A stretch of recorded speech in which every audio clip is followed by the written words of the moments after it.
Doa, Ustaz. Silakan. Tafadhal masykur. Bismillahirrahmanirrahim. Assalamualaikum warahmatullahi wabarakatuh.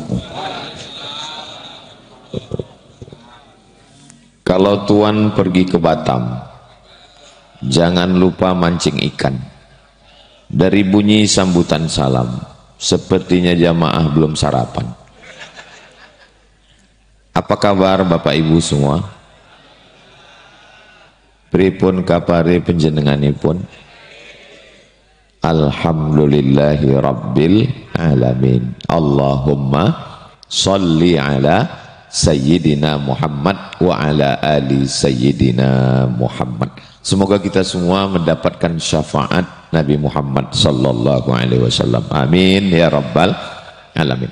Mudah-mudahan Ustadz Hamad, Ustadz Lukman, Ustadz Salim Afillah panjang umur, sehat badan, berkah ilmunya untuk kita semua. Begitu juga dengan bapak-bapak, ibu-ibu, hadirin, hadirat, muslimin, muslimat, solihin, solihat yang belum kawin dan belum sunat. Semua yang hadir ini dimuliakan Allah subhanahu wa ta'ala. Amin ya rabbal alamin. Tema kita pagi ini adalah ukhuwah berkah semesta. Enggak ada tema. Oh, itu nama PT. Berkah. Biasanya kita ini semuanya mau berkah. Pas lagi ketemu, yang diminta itu berkah. Assalamualaikum warahmatullahi wabarakatuh. Berkah. Kalau satu, berkah. Tapi kalau banyak, barokatuh. Berkah anaknya, berkah rumahnya, berkah tanahnya, berkah rezekinya, berkah kerjanya, berkah gajinya, berkah, berkah, berkah. Waktu makan itu juga yang diminta berkah. Allahumma, jangan dibaca sekarang.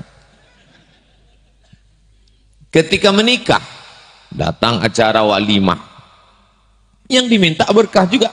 Barakallahu lakuma wa baraka alaikuma wa jama'a bainakuma fi khair. Berkah. Hidup minta berkah, nikah minta berkah, makan minta berkah, anak juga gitu. Pas lagi ada acara akikah kita datang yang punya anak bawa anaknya. Doanya apa? Barakallahu laka fil mauhub wa syakartal wahib wa ruzikta birrahu wa balagha asyuddahu. Yang hafal, yang enggak hafal gerak-gerakkan aja mulut. Berkah, semoga anaknya berkah. Nah, berkah itu apa sebetulnya berkah ini? Berkah ini benda apa? Misal kita beli tanah kaplingan, amin. Dari bunyi aminnya seperti nggak yakin. Amin. Kok seperti maksa ya? Tanahnya 25 meter kali 25 meter, tanah kaplingan. Dijual tanah kaplingan, tidak bermasalah. 25 meter kali 25 meter.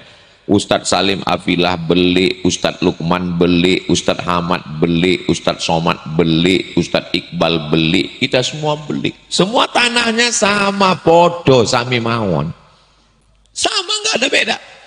Tapi kemudian tiba-tiba barokah ya beruku, barokah. Barokah ya beruku artinya ada onta yang turun. Onta datang tiba-tiba turun, itu bahasa Arabnya berkah. Tiba-tiba datang seekor onta, dan onta itu turun di tanah saya. Kok di tanah saya? Ya saya yang ceramah. Padahal ada tanah Ustadz Ahmad, ada tanah Ustadz Lukman, ada tanah Pak Iqbal, ada tanah Ustadz Salim. Tanah ontanya turun di tanah saya. Sekarang saya tanya, di antara tanah kaplingan ini tanah siapa yang berkah? Memang berat mengakui keberkahan orang lain memang. Yang berkah ya tanah saya. Orang ontanya datang ke tempat saya. Kenapa tanah saya berkah?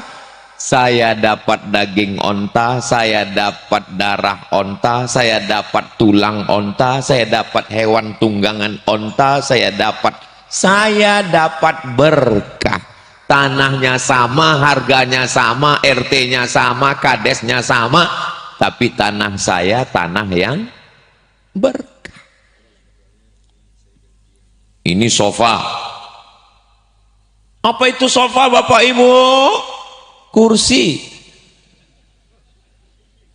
Gunung, banyak gunung. Gunung Merapi, Merbabu, Gunung Sibayak di Sumatera Utara, gunung banyak. Tapi kenapa bukit Gunung Sofa ini yang berkah? Yaitu hak prerogatif Allah Subhanahu wa ta'ala. Kita ini mau supaya umur kita berkah. Ada anak yang umurnya 17 tahun, 17. Tapi yang 17 ini hafal Quran. Di masjid mana? Masjid Al-Ma'ruf. Allahu Akbar. Yang ragu tepuk tangan, dia pikir Al-Ma'ruf yang mana? Ya iki, Ma'ruf sing iki. Ada anak umur 17 tahun, hafal Quran, bisa bahasa Arab, bisa baca kitab. Tapi ada anak yang umur 17 tahun ngambil uang bapaknya. Dari mana tahu? Dari fotokopi KTP bapaknya dipoto untuk ngambil pinjol. Pinjaman online. Untuk apa? Judol. Judi online. Setelah dapat uang untuk apa? Game online. Nerakanya offline. Anaknya sama, lahirnya sama, rumah sakitnya sama, tapi anak yang ini berkah. Kenapa? Karena dia belajar tahfiz Quran di Masjid Al-Ma'ruf. Daftarkan segera. Ingat, kuota terbatas. Sebelum nomor penutupan berikut ini. Saya nggak maulah anak saya ngapal Quran. Nanti kalau dia hafal Quran dia jadi radikal, dia nggak cinta NKRI. Datang ke Masjid Al-Ma'ruf, lihat apakah mereka cinta NKRI. Orang baju seragamnya aja merah putih. Jadi kalau ada yang ragu, ini luar biasa ini Masjid Al-Ma'ruf ini. Orang katanya kalau udah ke masjid itu nggak nasionalisme lah, nasionalismenya udah hilang, nggak ada lagi cinta tanah air. Siapa yang bilang? Datang ke Masjid Al-Ma'ruf, kursinya aja merah. Merah darahku, putih tulangku. Itu di tempat kamu. Tapi kalau di Masjid Al-Ma'ruf, merah kursiku, putih tendaku. Tapi ngomong-ngomong masjidnya mana? Ada. Insya Allah. Ada jamaah haji kita sampai ke Makkah. Wes sa'i, sudah ada Safa Marwah, sudah sa'i. Terdengar azan. Allahu Akbar, Allahu Akbar. Dia tanya, langgarin di. Bapak Ibu yang dimuliakan Allah Subhanahu wa ta'ala. Jadi yang kita inginkan ini adalah berkah. Ada anak umur 19 tahun, 20 tahun, 21 tahun. Memang 3 versi gara-gara cara ngitung lahirnya kapan. Ada yang bilang dia umur 19, ada yang bilang dia umur 20, ada yang bilang umur 21. Menaklukkan kota terbesar di dunia, terhebat, terkuat, Konstantinopel, yang didirikan oleh seorang raja di raja, Kaisar Konstantin. Saking hebatnya Konstantin, dibuat jadi nama kota. Namanya siapa? Konstantin. Nama kota yang dia dirikan Konstantinopel. Saya ini kalau jadi raja, nama ibu kotanya Somadinopel. Hebat, gagah, perkasa. Tapi kota itu ditaklukkan oleh seorang anak muda yang berumur 19 tahun. Muhammad Al-Fatih. Ini anak berkah. Berapa umur dia menaklukkan Konstantinopel? 19 tahun. Kamu umur berapa? 19 tahun. Apa yang sudah kamu taklukkan? Hati dia. Berkah. Jadi kalau mau anaknya berkah, masukkanlah dia ke tahfiz Quran. Iya Pak Ustadz, memang udah ada tahfiz Quran, tapi kan nggak bisa tidur di masjid, nggak bisa. Peresmian rumah Ustadz dan asrama santri. Ustadz Somad nggak pernah membebaskan tanahnya, nggak pernah iuran bangun gedungnya, tapi pas acara peresmian, pemencetan tombol, nanti langsung terbuka itu layar. Mana dia? Itu sengaja dipasang 2 orang di atas itu. Untuk apa? Mana tahu macet supaya naik. Saya tahu tugas kalian di atas. Hai guys. Apa ibu yang dimuliakan Allah Subhanahu wa taala? Rumah bagus-bagus, cantik-cantik, indah-indah. Kalau kita mengenal ada namanya Babilonia, taman gantung di Irak yang tergantung di atas. Di komplek perumahan ini juga ada. Ini tamannya di atas. Luar biasa. Tapi rumah yang paling berkah adalah asrama santri. Kenapa? Karena rumah ini akan berganti surat tanah. Begitu bapak meninggal, maka ibu nunggu bapak cuma 4 bulan 10 hari. Setelah itu, memang ini menyakitkan Pak. Setelah itu, surat STNK BPKB berganti nama orang lain, KTP berganti nama orang lain, paspor berganti nama orang lain, surat tanah berganti nama orang lain. Ada yang lebih menyakitkan Pak, surat nikah berganti nama orang lain. Siapa? Bronis, Brondong Manis. Rumah akan dijual. Kita yang nyari iklannya, kita yang beli tanahnya, kita yang nyari arsiteknya, kita yang gambarnya, kita yang menentukan ini kamar saya, ini lantainya, ini keramiknya. Tapi pada akhirnya, jangankan rumah itu, jangankan kamar itu, rumah itu dinaiki orang, kamar itu dinaiki orang, tempat tidur itu dinaiki orang, dan istri itu. Saya nggak ngomong begitu ya. Di balik senyum yang lepas, ada hati yang hampir copot. Tapi kalau saya lihat dari senyum jamaah ini adalah orang-orang yang nggak punya masalah hidup. Dan nggak punya utang. Ustadz tahu dari mana? Dari senyum tawanya yang lepas itu. Orang kalau ada masalah, dia senyumnya nggak bisa begitu, tertahan. Ini bisa lepas, Masya Allah. Mudah-mudahan yang ada utang segera lunas. Banyak juga ternyata. Berkah. Jadi siapa yang mau rumahnya berkah, selesai acara ini, segera datang ke pengurus Masjid Al-Ma'ruf, wakafkan semua rumah ini. Saya mau rumah ini berkah Pak Ustadz. Ustadz Somad, setelah saya lihat santri-santri tahfiz Quran Al-Ma'ruf gak cukup, ini rumah asrama santri. Maka itu ada rumah saya wakafkan Pak Ustadz. Rumah siapa? Rumah sopo itu? Ya raiso. Yang diwakafkan itu adalah rumah, kok rumah orang? Nah kita, orang datang ke rumah ke Ustadz Salim dengan Ustadz Lukman dengan Ustadz Hamad. Alhamdulillah Pak Ustadz, iya, rumah Ustadz sudah siap kami wakafkan. Saudaraku yang dimuliakan Allah Subhanahu wa taala, kalau mau anaknya berkah, jadikan dia menghafal Quran. Anak yang hafal Quran murajaah ngulang hafalan 1 hari 2 juz. Oh kalau cuma 2 juz enteng. Saya 3 juz Pak Ustadz, juz melon, juz pokat, juz mangga. Anak yang hafal Quran ngulangi hafalan Qurannya, takut lupa 1 hari 2 juz. 1 bulan khatam 2 kali. 1 tahun khatam 24 kali. Maka bapak ibu berkah karena 1 tahun dapat kiriman paket 24 kali khatam. Mau? Daftarkan segera. Ingat, kuota terbatas. Saya mau anaknya berkah Pak Ustadz. Saya mau anaknya berkah Pak Ustadz. Enggak ada jalan lain.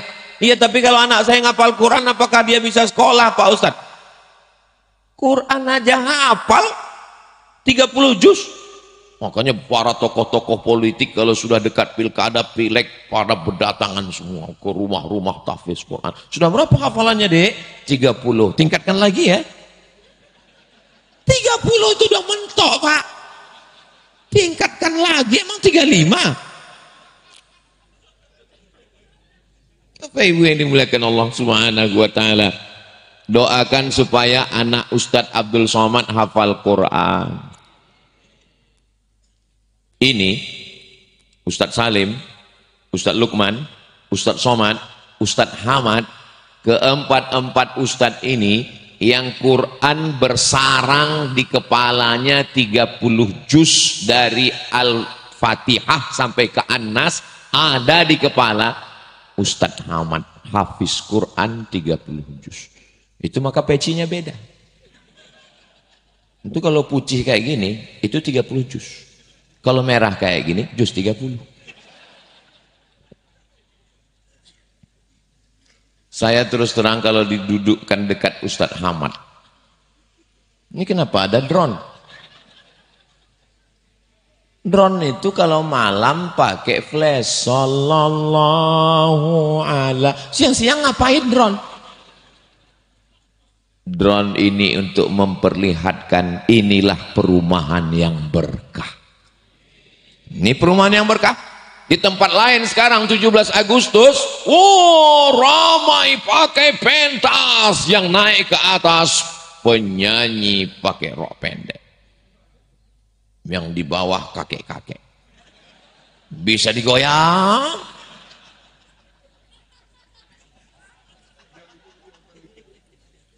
Ini 18 Agustus dan drone lang. Kok drone-nya hilang? Untuk memperlihatkan begini kami memperingati Agustus. Dengan cara apa? Perjuangan pahlawan bangsa. Tanah yang kita injak adalah darah para syuhada yang mati syahid menghadap Allah. Bagaimana cara membalasnya? Dibuat tegak berdiri rumah tahfiz Quran. Ini rumah tahfiz Quran. Alhamdulillah. Soalnya di tempat selain saya pernah ngomong begitu. Inilah rumah tahfiz Quran. Selesai acara, mohon maaf Pak Ustadz, bukan di sini. Pantasan waktu saya ceramah jamaahnya senyum terus. Rupanya karena Ustadznya salah tunjuk. Terus itu rumah Pak Kades Pak Ustadz. Makanya saya trauma nanya dulu. Ini kelihatannya dari tempat duduknya, ini masyarakat ini terkotak-kotak. Ada yang kelas ekonomi, ada yang VIP, ada yang VVIP. Ini hanya pembagian manusia Bapak. Yang tidak pakai tenda, yang nggak pakai karpet, yang nggak pakai alas, yang duduk di atas tanah di sana Ibu. Boleh jadi Abdul Somad yang berada paling tinggi, pentasnya 2 lapis, pakai kursi empuk sofa. Boleh jadi yang duduk di atas tanah sana lebih dulu masuk surga dari Abdul Somad. Malah diaminkan.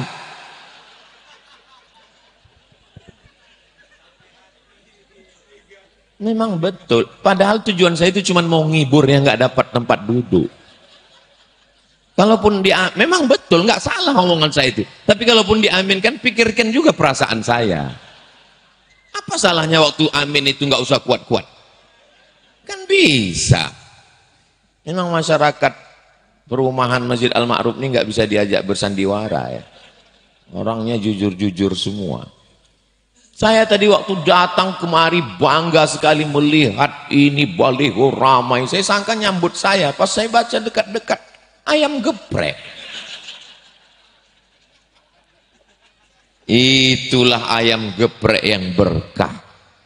Kenapa? Setiap petang dia kirim untuk anak-anak tahfiz Quran buka puasa hari Senin dan Kamis. Mengalir pahalanya. Ini selalu dikirim ayam geprek di sini. Alhamdulillah Pak Ustadz, yang nggak laku semuanya akan dikirim. Saudara yang dimuliakan Allah Subhanahu wa taala, berkah semua, rumahnya berkah. Rumah yang besar tinggal, mobil yang besar tinggal, istri yang besar tinggal. Istri yang katanya sehidup semati Mas, bohong. Aku hidup, kau mati. Ini harta yang kita cari pergi pagi pulang petang, peras keringat banting tulang. Ini harta kita bersama, bohong. Yang jelas itu nama hartanya gono gini. Kau begono, aku begini. Tapi ada yang kekal abadi, yang mana la yuhabu harta ini nggak akan bisa dihibahkan. Wala yurasu, nggak bisa diwariskan. Wala yubau, tidak bisa diperjualbelikan. Inilah harta yang berkah. Rumah ustaz dan asrama santri. Kepada orang-orang kaya yang ada dari Sabang sampai Papua yang bingung hartanya mau dua kemana, datang ke Yogyakarta dan studi banding ke Masjid Al-Ma'ruf. Untuk apa? Untuk belajar. Jangan dulu, jangan tepuk tangan, masih banyak lagi. Tunggu sebentar.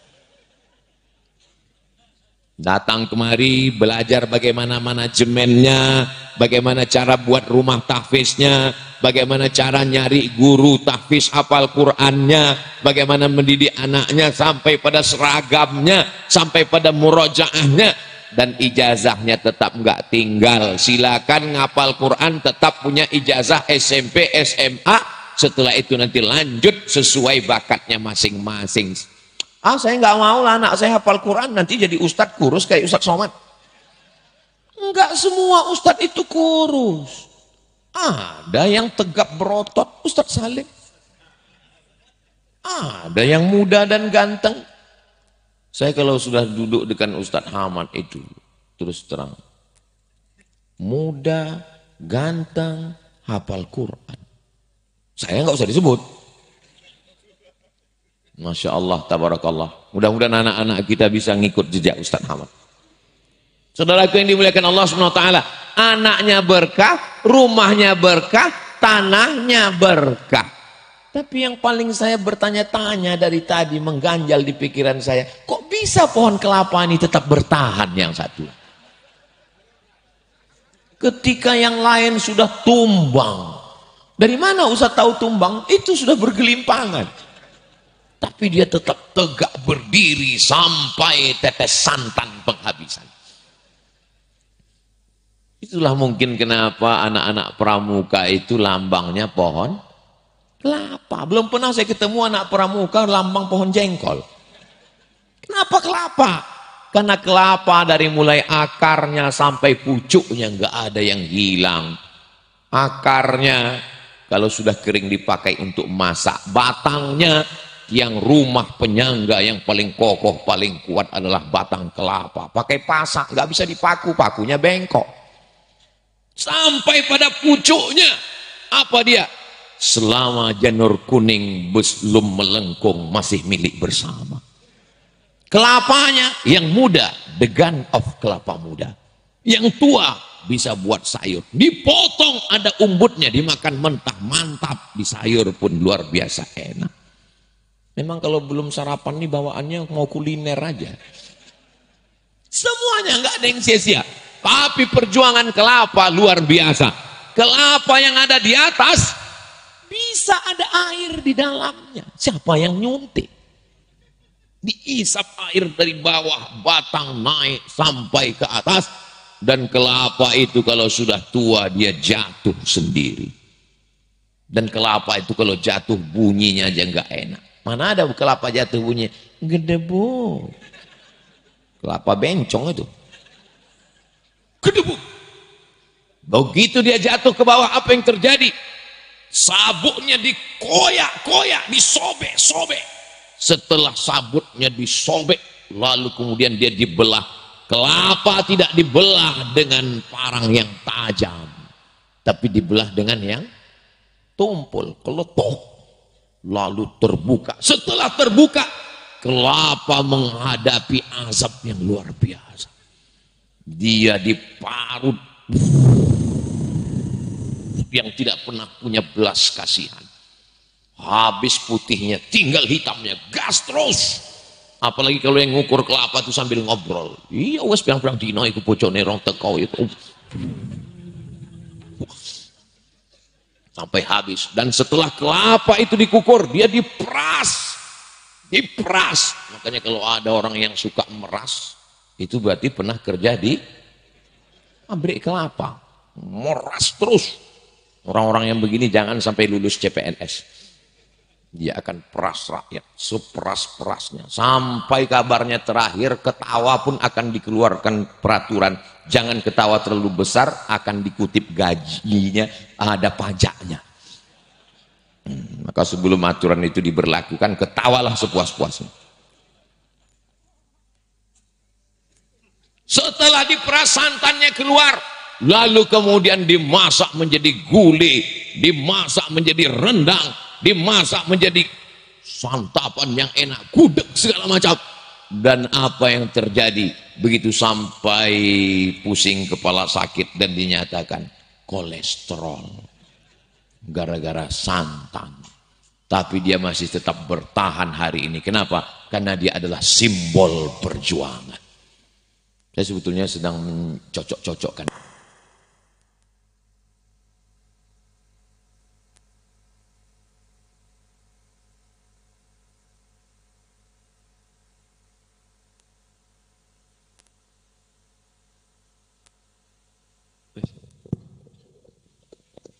Cek. Saya sudah banyak tempat tausiah, tapi yang paling hebat di Masjid Al-Ma'ruf ini. Dia kalau waktu habis, dia bisa mati sendiri. Ini yang luar biasa. Cek. Karena banyak ustadz itu kadang kalau udah megang mikrofon, nggak tahu berhentinya kapan. Tapi di sini saya pernah tausiah di salah satu masjid di Pekanbaru, Jalan Harapan Raya, masuk belok kiri dari Jalan Sudirman. Nanti kalau datang saya bawa ke situ. Mejanya itu dipasang lampu 3. Hijau, kuning, merah. Saya sangka meja itu bekas dewan juri musabaqah tilawatil Quran. Terus pas saya lagi ceramah, memang hidup. Pede loh. La ilaha illallah Muhammadur Rasulullah dakhalal jannah. Siapa yang mengucapkan la ilaha illallah Muhammadur Rasulullah dakhalal jannah, masuk surga. Semua ini masuk surga. Dan ketika semuanya nanti masuk surga, ternyata ada yang enggak kelihatan wajahnya, yang dulu sama-sama tarawih, sama-sama kurban, sama-sama rapat dengan kami. Sekarang dia di mana? Ternyata dia transit. Di mana? Neraka jahanam. Lalu kemudian ada orang-orang yang bisa memberikan syafaat. Wahai penghafal Quran, ya, kamu diberikan syafaat untuk memberikan pertolongan kepada 10 orang. Lalu majulah anak penghafal Quran alumni dari Masjid Al-Ma'ruf. Siapa saja yang mau kamu berikan syafaat? Ayah saya. Terus mbok ibu saya. Terus kakak saya, terus adik saya, terus istri saya, terus anak saya, terus guru saya. Dan yang terakhir dia berikan syafaat, Ustadz Abdul Somad. Setuju? Dari bunyinya kelihatannya kurang setuju. Sebetulnya itu cuma cara saya untuk booking, Pak. Anak bapak yang nanggung makannya, bapak yang membiayainya, yang membuatkan asramanya. Tiba-tiba pas hari peresmiannya, saya diundang, disediakan tempat duduk, balego, gambarnya besar, giginya sebesar kampak. Tolong selesai acara ini, balego ini disimpan, dijaga baik-baik panitia. Saya nggak mau ini disobek di pinggir jalan, dibiarkan, saya khawatir nanti ada yang ngambil, dijadikan penutup WC di samping kali. Ustadz kok tahu? Soalnya beberapa baleho pilek kemarin banyak yang tutup WC. Bagian dalam. Pas pagi-pagi, lihat wajah Ustadz Somad senyum. Ya orang metu. Jangan dibayangkan. Selama lebih kurang 40 menit menyampaikan kata-kata ayat Quran, hadis Nabi, banyak kata-kata yang tidak berkenan di hati, menyinggung perasaan. Sudikah Bapak Ibu memaafkan silap-khilaf salah saya? Lebih baik minta maaf di dunia daripada mencari di padang mahsyar. Kenapa? Karena di dunia ini kita tinggal minta maaf. Saya nggak bisa Pak Ustadz minta maaf. Apa susahnya? Iya Pak Ustadz, tapi berat lisan saya berkata sambil nyanyi. Please forgive me. Please forgive me itu artinya apa Pak Ustadz? Ya itulah. Maafkan atas silap dan salah. Akhirnya saya tutup dengan pantun penutup. Madiun lemah teles, matur nuwun Gusti Allah sing bales. Ada satu lagi, itu pantun Yogyakarta. Ini pantun yang dari Riau.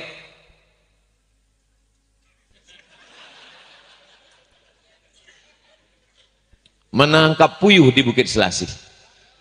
Thank you dan terima kasih. Selamat tahniah atas peresmian asrama dan rumah Ustaz. Wassalamualaikum warahmatullahi wabarakatuh.